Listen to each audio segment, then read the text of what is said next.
Ajang Pekan Paralimpik Pelajar Provinsi Sumatera Selatan atau Pesta Olahraga Disabilitas terbesar Sumsel kembali digelar untuk kedua kalinya pada 7-11 Desember 2024. Ketua NPCI Provinsi Sumatera Selatan dalam ajang PEPA Perop Sumsel ini memainkan 5 cabur.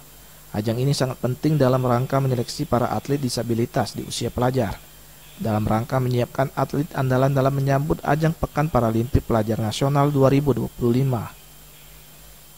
PEPA Perop Sumsel 2 digelar di 2 titik, yaitu di Sentra Budi Perkasa Palembang dengan mempertandingkan para catur, para badminton, dan para tenis meja.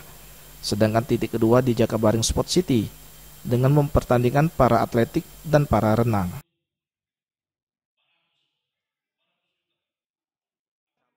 Ikutin regulasi nasional.